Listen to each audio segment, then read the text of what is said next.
Welcome to Spirit River Podcast. I am here today with my good friend Renee Amber. Hi, Renee. I'm Hi. gonna call you Amber. Call me Amber. Yeah, that's I'll call great. you Amber. Yeah, confuse people Just for don't call me late. sure. Yes. So Renee Amber is a registered nurse, guide, teacher, and mentor devoted to helping people return to the truth of their essence through deep listening to the body, to one another, and to Mother Earth. Her work centers around the primal beat, a way of remembering our natural rhythm, inner wisdom, and place within the greater whole. Blending somatic awareness, reverence for nature, and a grounded spiritual lens, Renee supports people in living more connected, celebratory, and deeply aligned lives. She is the founder of the Primal Beat School and offers transformational one-to-one work for those longing to come home to themselves. Hi, my Hi. darling, how are you? So good. So happy to be here. Feeling fantastic. I, Got me on a great day. we just hung out together with your Yes. whole family. Yes. I have to adjust my video so you can see the little kayaker there behind me. But my auto adjust puts me back in the middle of the frame, which is really funny. Yes, I only got a couple pictures when I was there, but it was of the kids out looking at the river. They like to stand on those rocks right there, right behind you. I know. And you know what I thought about that? We didn't take I pictures. know, we usually do. Oh, we usually do our family picture. Oh And yeah, we always have pictures with everybody in it. And this time we forgot about it. So you uh-huh. just come back. Yes, yes, of course. We were very busy catching up this time because Mhm. we're not there anymore. I know. And you miss Washington. The rivers. It's a big one for me, missing the rivers, the water. Yeah. And so you moved to California to be with your grandmother Mhm, during the last days of her life. mhm. And she recently passed away. And do you mind sharing what that was like? I mean, you sold your house, you have five children, you dissolved everything here in Washington, and you went to California to take care of your grandma. Yeah, so we had been planning to sell our home. My husband and I both have a very shared vision and purpose, we feel, in just being closer to the land, and the house felt like an obstacle to that. It's not just the land, but being close to the land and um, taking care of our people and being with our people. And so we just wanted to focus more on relationship to the land and relationship to people, community. And we felt like having a house was an obstacle to that. So we were in the process of selling our house when, and my grandma here in California, she had been stable. She wasn't, and even when we moved here, she was stable. Um, Mhm. but I had received my brother-in-law, he's an astrologist, and I received a reading from him last March, and he said that in a past life I had neglected an elderly family member, and because of that, they died prematurely. Mhm. Yeah. And I thought that was, I mean, it hit me a lot because I mean, my favorite job ever was being a CNA at a retirement home. And oh gosh, I'm gonna cry already. But there was something there so much where I mean, I remember a story specifically when I was walking a man who had Parkinson's, and I was walking him back to his room. He was very slow because the Parkinson's, it was late stage, and I remember him so well. I remember his face. I remember his name. It was, yeah. And I was walking with him with his walker very slowly back to his room. And of course, I have all these other residents to bring back to their room. And he points outside because I was like, oh, you want to go on? I was like, you want me to take you for a walk? And he said yes. And I was like, I'm sorry, I can't. I have to go I have to go get everybody back to their room. And it broke my heart. And Mhm. that experience and just loving being able to sit with these people in their rooms. Like it was like I was going into each of their little homes, being able to sit with them and have time with them and listen to their stories. And so at this point last year, when my brother-in-law gave me this reading, I had already felt from all that I experienced in nursing and where my passion had been going in geriatrics, I had also felt called to do death work. And so had my husband. And so when he said that, I wasn't surprised that that came up, but when I went home, I was like, I don't, I don't know a ton about astrology. I mean, I definitely delve into it and learn more about it all the time because it fascinates me and I do love it. But also it was the fact that, I mean, a lot of my work and a lot of what I believe is being open to listening to your environment. And that includes the people around you and learning from the people around you. Of course, listen to self first to have that filter, but I trusted him and I wanted to listen to what he had told me. So because of that trust that I had in my brother-in-law, somebody that I love, I decided to sit in contemplation with what he had said. And a light bulb went off. I thought immediately, I want to go be with grandma. What can you explain death work? Is that like death doulas? Yes, yes, Okay. yes. So it's advocating for the person who's transitioning, the person who's dying. And it can take many forms. A lot of people, they help with memorializing. They help with the family ceremonial work, all different kinds of things. Yeah. Um, so, oh, I can go on another tangent with that, but yeah, that's something that we've both felt called to. And so so I thought, okay, I want to go be near my grandma. And then immediately I felt my grandfather, who's already passed, I felt him from the other side of the veil just give me this nod of approval. I saw his face and I felt, yeah, I felt him speak to me and tell me, go be with grandma.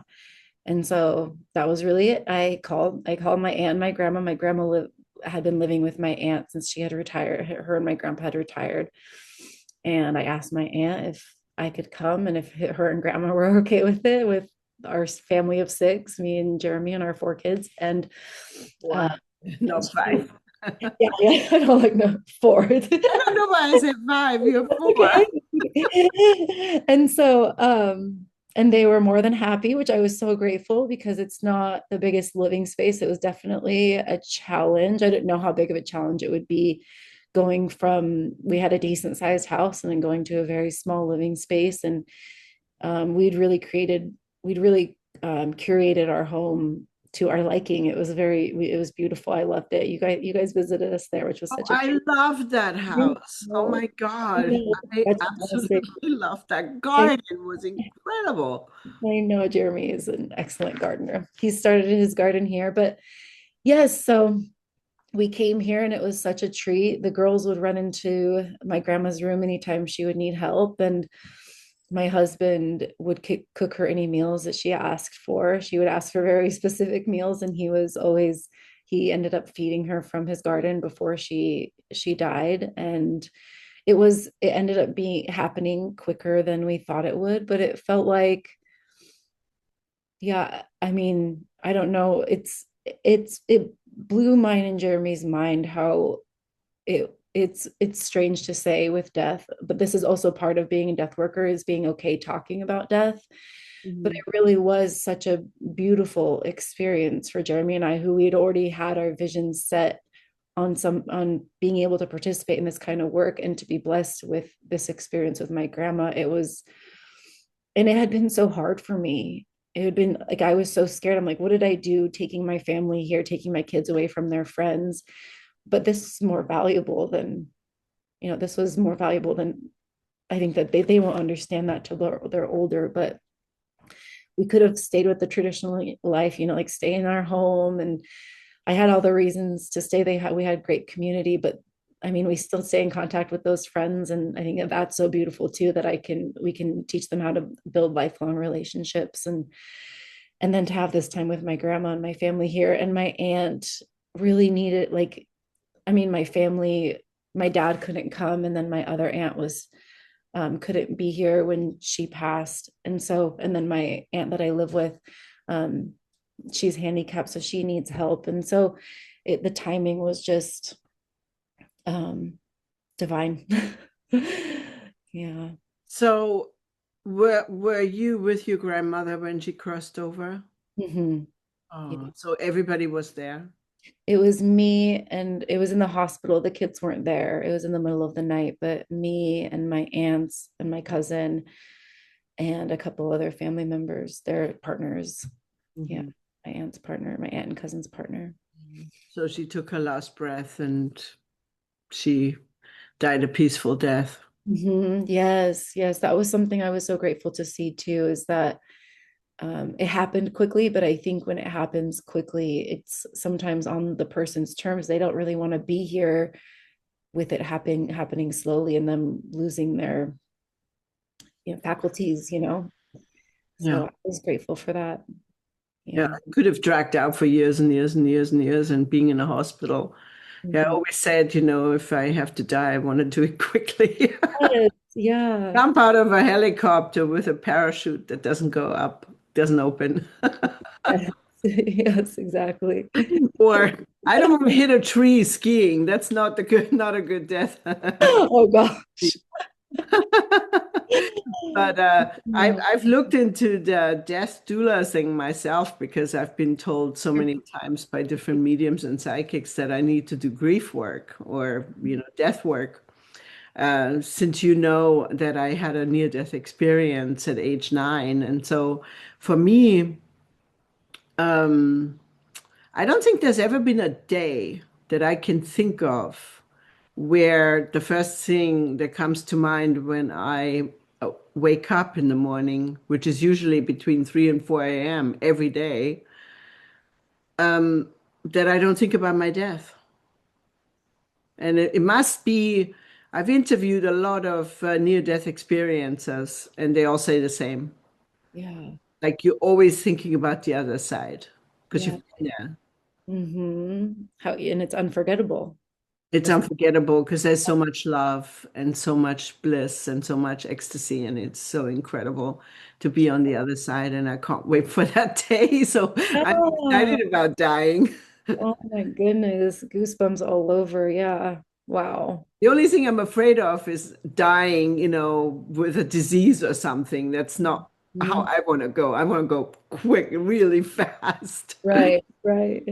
I saw my death. Some years ago, I saw myself in a rocking chair, and it was 3 nights in a row. I dreamed the same dream, and I was a very old lady with my hair up in a bun, and I was in a rocking chair, and I just kind of rocked away Oh until I died. my gosh, I was that outside with my flowers. oh, beautiful. Mm, This would be a good death. yes. Maybe I'll get that wish. Who knows? Yeah. Maybe the vision was true. So Mhm. so tell me about your school. Yes. So, um, I really bringing people into this ecosystem of um, being able to listen to themselves and listen to others. It was interesting because when this came to me, this framework, I was like, I don't know, it felt like it was almost too simple, but then that was something that I feel like I was craving, was the simplicity, bringing us back to simplicity. And also um I think that the world is really looking for that, for simplicity. And so it's something that I'm totally like I'm just going for, like I'm gonna go as far as I can with it. I'm like very convicted. It's felt time and time again like this is the path. I had a so what it comes back to is that I was in deep prayer years ago. It was like maybe 3 years ago now, on my birthday. And it was for my birthday, I wanted to it was just Jeremy and me in our house like that night. So somebody had taken the kids and we had a night to ourselves in the house. And that night um I was listening to some music, actually like some, it was like rap, it was Kanye West. I love all kinds of music, and there are certain artists that just like really speak to, certain artists will, I feel like their voice, or the music that they make, like I have like a very specific connection with certain artists. Mhm. And no, it was Kendrick Lamar. I did listen to Kanye West, and it was Kendrick Lamar. And he talks a lot about, I mean, just a lot about the state of the world. And for me, in that moment, I felt a very visceral feeling from Mother Earth, where I felt like I could feel the anguish that she was feeling from all of our grief. And so somatics has really meant a lot to me, because I feel like the more that I connect with and understand my body and the language of my body, I also can I feel more and more like I can feel and understand Mother Earth as well. So I feel this, like, it feels very connected the more that I come to understand my own body. And so in that moment, I felt her feeling all of this anguish that we feel, and then I felt this overwhelming feeling of exhaustion. And I don't know if, she's an infinite being, I don't know if she feels that kind of exhaustion, but it felt like this, like the mother, it just felt like the mother was tired of seeing so much pain. And I felt her tell me, if we all just sit down and turn everything off, then then we could heal. We could all heal as a collective. And I love, like, to me, that was a really poignant moment, and I really um felt the truth in that. I didn't really know where to go with it, and I never really connected that with my business until last year, last summer, as I'm like learning more about business and how to lead a business, especially from your feminine, rather than hustle. If you want to do something that's like a real passion, I I realized, that's what I want to bring to people. I want to bring to people that it's safe to put everything down, to like not have to listen to all of this chaos. Like, the chaos is there, but there's this stillness, and there's safety, and there's an inherent harmony. If we can turn everything off, there's an inherent harmony that we can all experience as one with the earth. And Yeah. so that's what I'm bringing forward with this school and with my one-to-one work. Well, it's very interesting that you tapped into that because all the years that I was in India with my guru, that's Mhm. all he ever talked about. Oh, That really? is all he ever Oh, talked about. Simplify, simplify, simplify, mm, and go inside and go and get quiet. yeah. We're so focused outwardly constantly. And Yes. now with technology, it's gotten so bad that people can't even hold still for 5 seconds. You go into a room like a coffee shop, go to a Starbucks and Uh-huh. sit there and watch someone just maybe sit down with a cup of coffee. Yeah. Unless they're over 70, I'm telling you, they're not able to do it. Within Mhm. 5 minutes, if they're by themselves, within even a few minutes, they immediately have their phone in their hand. Yeah, it feels like unsafe to not be reaching for something. And I watched myself too. I was like, oh my God, I'm addicted to my phone. I'm addicted to my phone. I can't live without my phone. It's terrible. Uh-huh. Then I Yes. drove out of the driveway without my phone, and there was that brief second, that second I thought, oh, I need to turn around and get my phone. I was like, are you kidding me? I was having this conversation with myself. How silly. You noticed it though. Well, Oh so my can you explain this work like somatics, what God. it is exactly? Explain the word and what your school is all about. Yes. Okay, so somatics is soma. So soma means the body.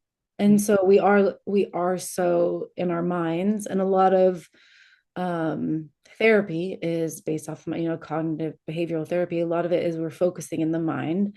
And a lot of times we get stuck there because we're not moving it through the body. And a lot of people, even if you don't learn somatics, a lot of people I've come to see, there are a lot of people who naturally understand the language without knowing it. They just, because the way that they express, a lot of people do naturally express through the body. So, but it is, to me, it's like this natural language that we're all speaking all the time. Um, so we take things out of the mind and we go into different channels of awareness. So you have the mind and you have imagination, and then posture, sensations, and emotions. So we really move through all of those channels um, to be able to purge a stuck feeling or a stuck emotion. And then that's what rewrites the story. So that story can completely express itself and then leave your body, essentially. So then you have room for a new story. So are you saying that somatics, well, who came up with this idea? Is there like a Yeah, there's Peter Levine in the 1970s. He founded, so he did a lot of work with studying wildlife, and he saw, if a gazelle is being hunted, Mhm. and then he finds safety, or the gazelle finds safety, a lot of times it'll shake. Mhm. We don't because we have been taught that certain feelings or emotions are not okay to experience, or like go in a room and cry kind of thing. We suppress that natural inclination to expel the emotion in that way. So Mhm. he founded somatic experiencing, and that's when it really started. That's when we started to see in trauma that trauma is connected to the body and not just the mind. So in other words, if you're experiencing a trauma, like for example, PTSD for veterans, that it is now locked in the body.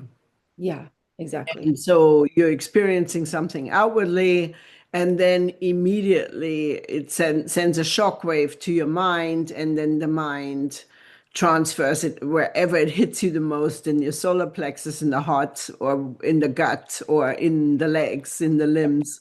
Yes. And then you're stuck with this energy that is now in your body that could create cancer or whatever later. It could create a problem because you now don't have the flow of energy. I have this fuzz here. Something is fuzzy. So uh, I I do similar work to that. I'm sure that there are a lot of books by what was his name again? Peter Levine. Peter Levine. I'm sure there are a lot of books on Amazon on somatics. I do a similar work called emotional processing, golden light meditation, Mm, where you sit in the meditation and you run the golden light through the body from the right to the left, first through the whole body, and then we go to right to left. And then you find out where in the body the energy is stuck, and that what is the emotion around where you're stuck. And mhm. it's, fear, abandonment, sorrow, pain, rage, whatever it is. Oh. Then we take you into a room in this guided meditation where your inner child is exactly at that age where that program was set. And Mm, then we quicken it with the golden light, which is the Christ light. And you come into the body with the golden liquid light that then dissolves that blockage. oh my gosh. And that's what I did with your mom. Wow, I'll beautiful. send you the meditation. Yeah, yeah, I'll have to ask her about that too. Oh my gosh, It's lovely. I do it with every Reiki class I teach, and Mhm. the reason I do it is because I don't think people can channel Reiki energy if they're blocked properly Mhm. without doing that kind of clearing. And so I didn't even know I was doing somatics. Yeah, yes, Um, totally. but we should do a workshop sometime and be really Yes, I would love that. leave a house. I love that. Yes, so the primal beat, that's bringing in, so there's somatics, and then there's a term called ecosomatics, and that's where your body is in connection to the environment. And so that's what I'm bringing forth with the Primal Beat School. And it's also with this lens of, again, because I want to focus on my passions. I mean, since I was a kid, like the thing that I was like most proud about my upbringing was that my dad had the loudest sound system.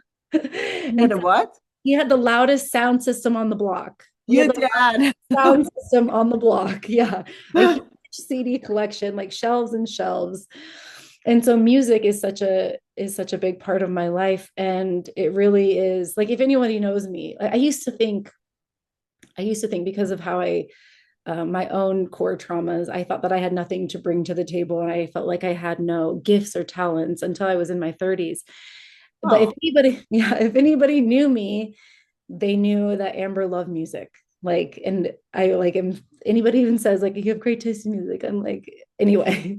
um, so like bringing in this idea that there are rhythms around us and understanding that on a somatic level, like the rhythm of our bodies, the rhythm of our environment, the rhythm of the earth, and really learning how to tune into that to be able to understand, like to me it's really as simple as like what's making my heart beat and am I going in that direction, like what's making my heart beat faster, like what is getting me excited and do I really listen to that and have space for that. And so that's where this like being able to stand in our own essence and our true essence, that's where that comes in is do we let our do we let the beat of our heart lead us, do we let like if we fall in love with something, if we see something that excites us and that we love, are we following that, are we letting that lead our lives. And that's essentially, I have phrased it as coming into like unearthing your purpose, unearthing the song on your heart. I'm still tweaking that, trying to understand. That's the path that I've been on, is where I went from somebody who felt like I had no gifts and no talents, and I really didn't feel like I knew my purpose um, whatsoever. But now I feel very convicted and very sure of a purpose that I have. And so I do want to lead people into that. But I also feel like there's kind of this thing where there's a little bit of stickiness or confusion sometimes for me with leading people to their purpose, because it's kind of just like we just live and breathe this and it's a natural thing. So, but really helping people to come into the true essence of themselves, and then thereby like feeling that conviction of a purpose and a path that feels right for them. what do you think, Amber, the percentages of humans on the planet that are really living their purpose? Oh my gosh. It's crazy because I fill myself with circles who desire to live their purpose, and people who Mhm. are there are some of them who seem very convicted in their purpose, but then when I like sit back and I then look at like where I'm walking each day and the people that I'm around each day, it's a very, and it's, I think it's so important to remember and to like stand back and look, because yeah, it's a pretty, gosh, the percentage. I mean, I would think it's like 1% or less. I mean, Oh, it's 1%. less. I think it's less Yeah. because, gosh, I think also that that is where our planet is heading now, is that humans are being called to live their purpose. If Mhm. we don't start living our purpose, we're not fulfilling the mission of being human. And what is your purpose? First of all, you have to find out what your purpose is. Most people don't even know what their purpose is. Right. Right. Most people don't. And I feel like a lot of it is because we've learned to override and override, and there's all the Override. noise, and there's all the noise. Mhm. Yeah. Well, you think, oh, yeah, my purpose is to be a doctor because my mom and my dad wanted me to be a doctor. And then you find out that you're miserable in your job because you were meant to be an artist. Hmm. You know, like, Yeah. Yeah. like so many people go along with the paradigm that the family prescribed, laid on them. I mean, Right. I would have ended, if I hadn't left Germany, I would have ended up probably having a business and doing something that everybody approved of. I would Mhm. have been miserable. Right. Right. So tell me about your school. How are you Oh, running the school? Can people enroll? Like, how yes. get in touch with you? Online, yeah, online. So tech has been such an issue for me. I'm still working on all of my pages, but you can message me. I love to build relationships and to be in conversation. So message me on Instagram or on Facebook, Renee Amber Hosteller, please. Yeah. I'll And put that in the YouTube notes, okay? So people yes. can get a hold of. So you're doing workshops for this or? So it's like it's an ecosystem. So I bring them in and I teach the ecosomatic formula, and we really ground into understanding how to, it's like it's three parts: understanding how to listen to yourself, understanding how to listen to your environment, and then allowing that lead to the inherent truth of our unity and our boundlessness as a whole. That's what those are like the three principles and or my three pillars. And so we do group work and then individual work as well. Mhm.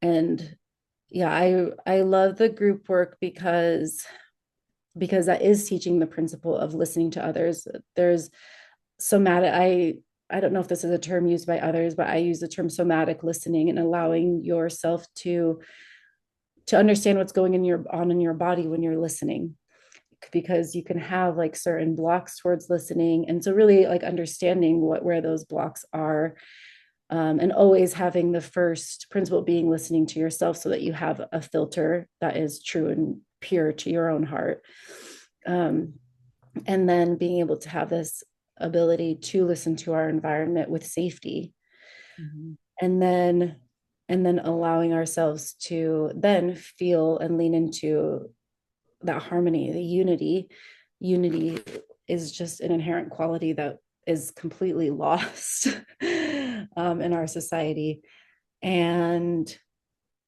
then that ultimately leads to boundlessness. Once we know and feel that we are one, we're boundless. And so being able to see that we have those inherent qualities is really um the end goal. If like, yeah, that's the end goal, but it's for the person who does feel as though they've been lost because of all of the external voices, and they're ready to come home to themselves and to feel at home in their environment no matter where they go. Mhm. So to be able to feel that to feel and know that their essence is like true and good and right. And that's why with the purpose, it's like I kind of struggle with the idea of, I'm still, like I said, in the works of figuring out how to frame this, like living our purpose, because I do feel a lot of the work as well is really knowing that everything that you've experienced, your whole life story, is part already of your purpose. Like you already are writing, you've already been living it, even if people come in confused or you have a past where you weren't living your purpose. It is all part of it, because it's taking in again the same principle of this unity and boundlessness, that and then music as well, that it's all creating this masterpiece and it all comes together to create this harmonious whole. Mhm. That's so beautiful. So have you done workshops with this, or how do people do this online Yeah, with you? online. It's all online through Zoom. Yeah, all online through Zoom. Okay. Yeah. And I haven't, so yeah, that's my thing next, is putting out more accessible workshops so people can get little tasters and experience what it is that I'm doing in the Primal Beat. Yeah. You need a writer. You need somebody that runs all your social media Oh and my all. gosh, I know. I know. Yeah, but I really do want to focus on one-to-one work as well. Right now, I feel like I'm in a place where I really want to bring in one-to-one clients. Um,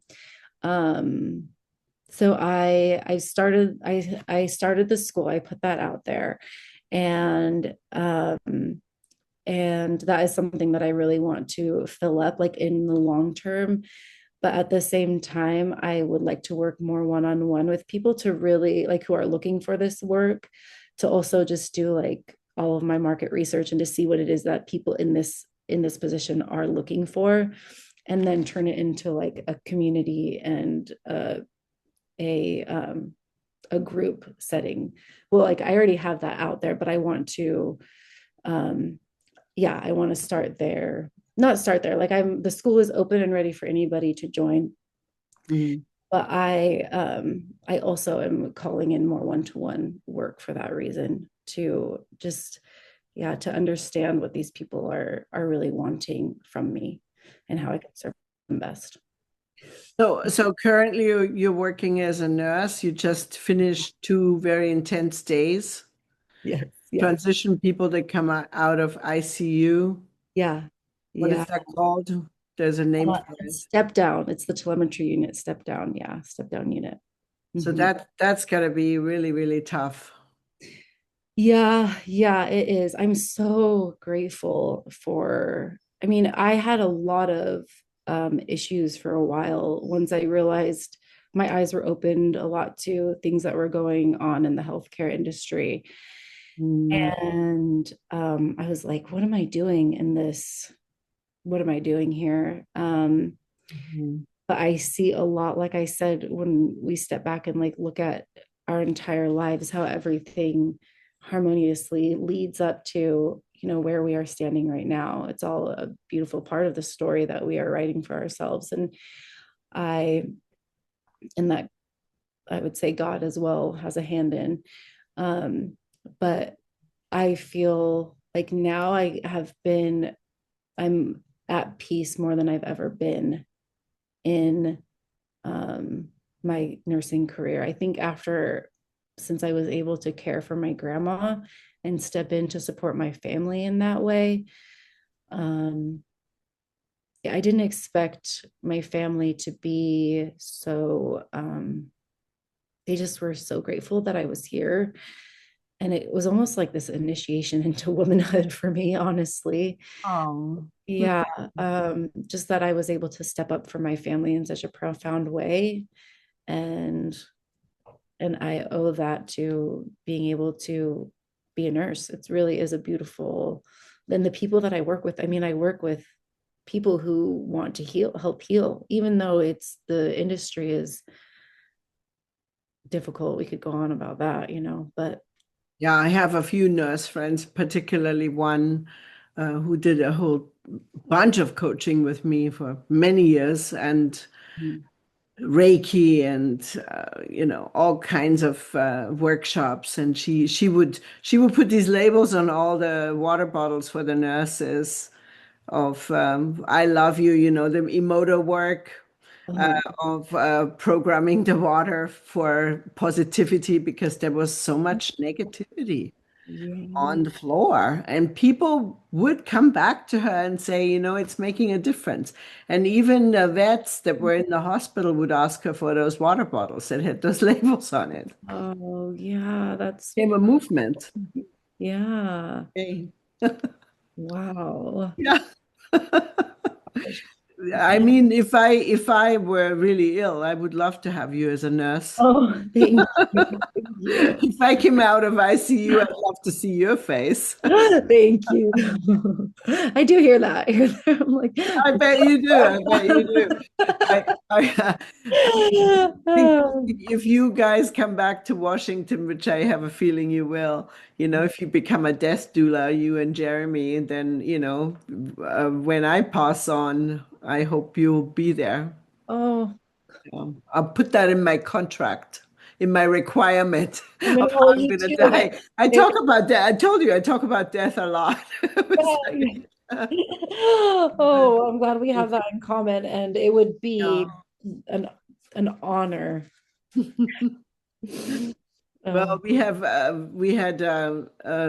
I had to go through a lot of death in my life, and I came to the conclusion, well, number one, nobody really dies, and mm, that I sometimes come out to my living room and I feel like the whole room is full of people waiting for me to get up.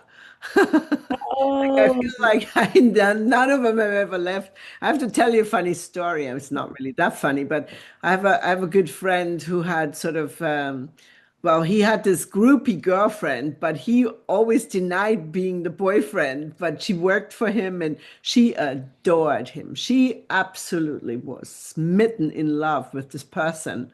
Mm, And she was diagnosed with brain tumor. And I had just met her maybe a month before. And she was diagnosed.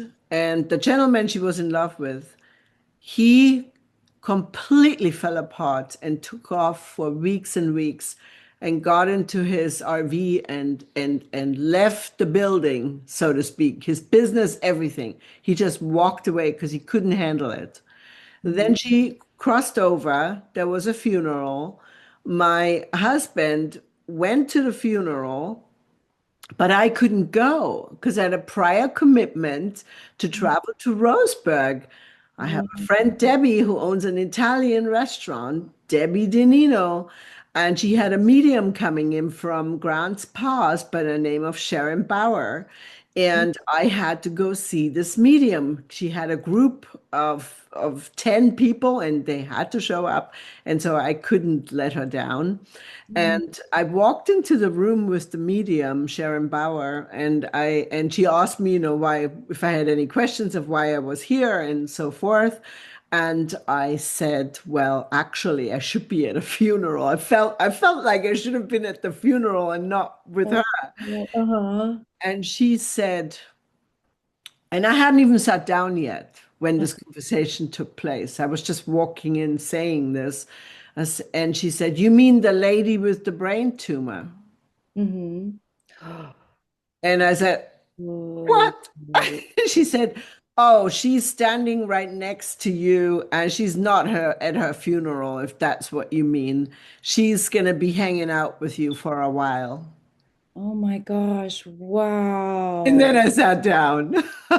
Wild. And then she was with me. I could feel her energy for quite a few weeks. Just sort of, I asked Sharon, I said, why does she want to hang out with me? Like, why me? She said she wants to know how you run your life. She wants to learn from you, wants Oh, to learn about meditation, and she wants to basically shadow you for a little while before she crosses over completely. oh my gosh. Yeah. Wow. Oh my goodness. I have a question for you, but I thought my computer was charged, so I need to charge. I need to grab a plug. Yeah, yeah, yeah. Go ahead. Go ahead. Okay. Okay. Go ahead.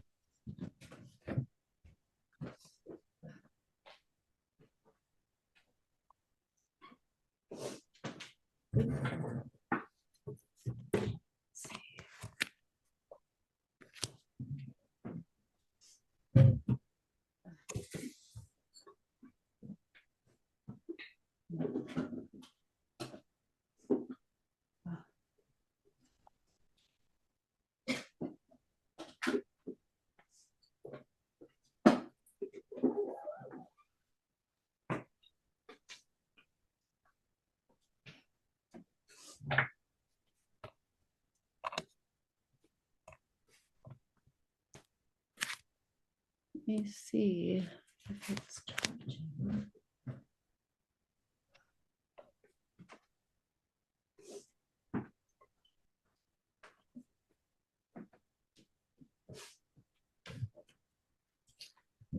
Petra, I'm so nervous because I don't know if it's going to charge. Oh, Well, here. it doesn't charge. Let's just sort of end the conversation and then we'll talk some more. And if it doesn't cut off, then I can cut it in. You know what I mean? I can. I'm so sorry. Are you about out? It says that it is, but it was like over halfway full. But I guess I don't know if I can switch to my phone though. Well, we can just say, well, is there, Amber, is Yes. there anything else that you would like to share today?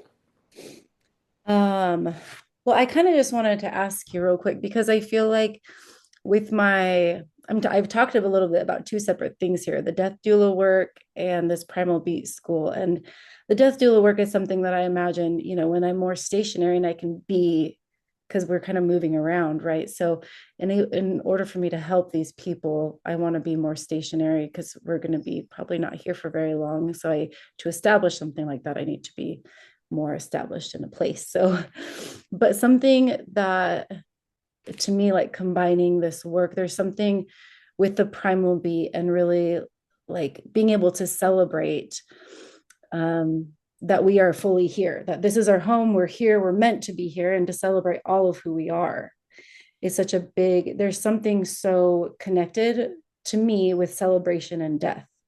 And I'm curious, I wanted to ask you about that because, in just like your point of view on that, because it keeps coming back for me, this connection between celebration and death. And I'd love to hear if you have any articulation behind that. I do actually. Please. I have already written the script for my own death, and it is a celebration. Mm, And it's a big party with a lot of music. yes. And I wrote out the list of music that has to be played. And I tell my friends all the time not to be sad, but to be happy. Because if anyone that knows me, they know that I'm looking forward to my own death. Oh, And I'm not afraid of it because I've been dead already. And on the spiritual path with the masters, I studied Saint and the slogan was learn to die so you can begin to live. oh, Means you die to your ego daily through the meditation, and that we celebrate birth, we celebrate birthdays, we celebrate everything in this world, all of our little things that we've come up with. Why not celebrate death? Why does that have to be so sad? And there are actually cultures that celebrate it. yeah. Wake.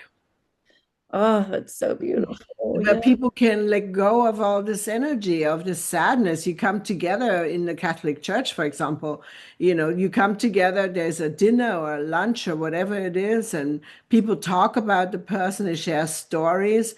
It's the most healing thing. I Oh, would I would want my ashes to be sent, half of them to India, a piece of it to Germany, a piece of it stays here. You know what I mean?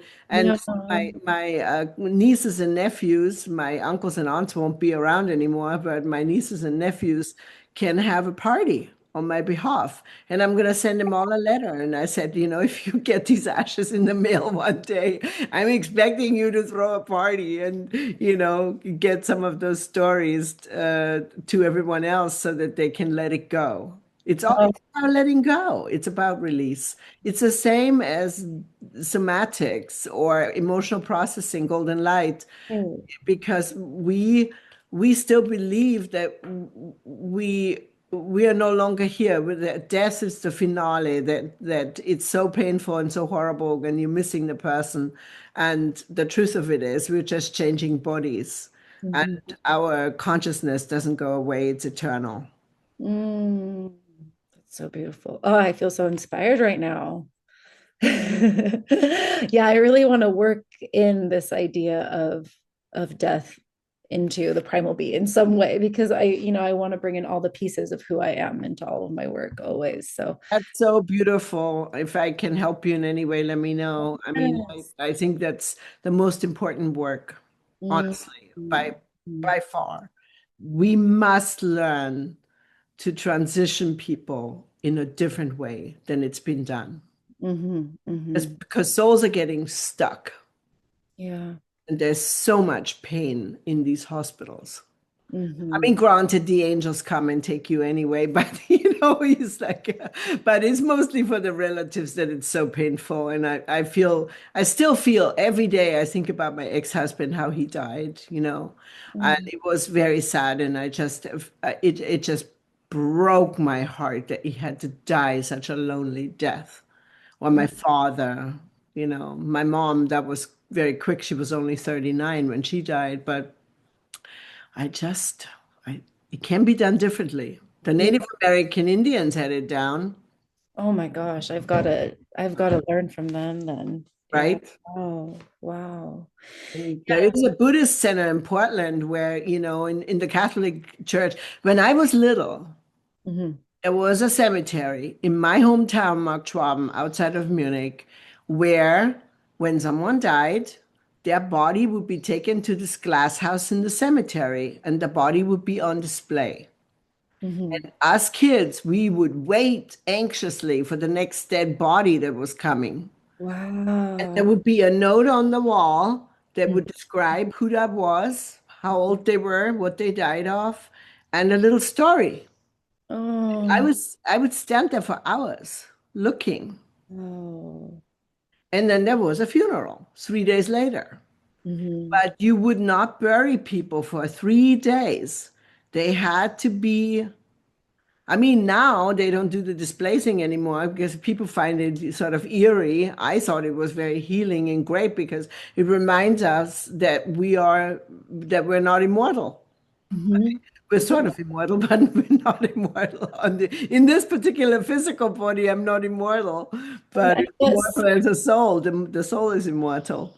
right. And I bet seeing that too, it probably strips away so much concern for outward appear, like just the things that we are so concerned about vanity wise, being able to see what happens with our bodies, as they are just here and they decompose. I mean, it's just a completely different way to look at life and the things that we care about when you really see death. Yeah. That's what it did for me, for sure. And I don't know how you felt with your grandmother, but I had two partners of mine died, and I had to do the funerals for them. And I was present with their bodies to the very end. In particular, my friend William, who I was allowed to go into that room where they lay the body on the stretcher before it goes into the furnace. I Wow. was there. I mean, that was so close for me to, it was an initiation, truly an initiation. Yeah, When my mother died, I found her dead in the kitchen, and I kept asking, where did she go? Where did my mother go? I was only 16 when this happened. Where right. did she go? Where Mm, did she disappear to? And then, right. of course, in India, I saw her again. And Mm, my guru showed me where she went and where some souls go. There was a plane of consciousness where there are millions and millions and millions of souls that sit in sound meditation. They listen to the inner celestial sound. mm, They're like these pods in a whole planet of millions and millions of these souls. And my mom hovered up with this long red hair. She was now about 30, and she had this thick hair, and she had my mother's eyes. I knew it was immediately my mother. And she hovered above all these souls and toward me. And mm. then she said goodbye. Oh my goodness. Wow. So yeah, so the journey to help people with death, becoming a death doula for you and Jeremy is a great decision, and I 100% am behind you too and support you in it. Thank you so much. Yes, I had a thought years ago because we have these patients who come in who are found down for a long time, sometimes days. They'll fall and they don't have any family checking in on them. And so I'd be driving, by some of these these developments or with like manufactured homes or something. I'm driving by there and I'm like, I wonder in how many of these homes, like we get the patients who come in, but how many in these neighborhoods are not found, and just to my husband and I, like when I brought that, like when I thought about that and I told my husband that, him and I are just like, I mean, if we could help just one of those people, just one of them, I Yeah. mean, how beautiful like how beautiful would that be? Yeah. Yeah. Yeah. Well, thank you so much for being on the show. Is there anything else that you'd like to share? How do people get a hold of you? It's Instagram and Facebook. Yes, Instagram and Facebook. Yeah, DM me, just come in and chat. DM you, DM you. Yes. Oh Yeah. gosh, We'd have to do this again sometime. we have to do it again soon, Amber. Yes, I would so love. And thank you for referring Jen to me. I spoke with her, Oh, I'm so happy. and hopefully she'll come to see me. Yes, The please. telepathy tapes, that subject came up quite a bit. And, she wants to learn to be more intuitive and be able to tune into her son more, who is nonverbal. Oh, So thank you. she, it comes back to the beginning of our conversation. Simplify Yes. and get quiet and go within. Mhm. Because when you have a child that has had a surgery like her son had, Mhm. it's necessary to go very quiet. Mhm. Ah, beautiful. Mm. Well, have a wonderful, wonderful day. Thank you. You too. Say hello to everyone. I will. They And ask about you. They just asked about you like yesterday. tell them we love them and tell them that we'd love to see you guys again real soon and go on a rafting trip. Yes, yes, yes. That I would think be they're all old enough to go rafting. yeah, yeah, yeah. We'll take them. Oh, Well, much take good love. care. And thank you to my audience. Thanks for joining us today here with Renee Amber. And I'll talk to you next week. Ciao, ciao. Bye.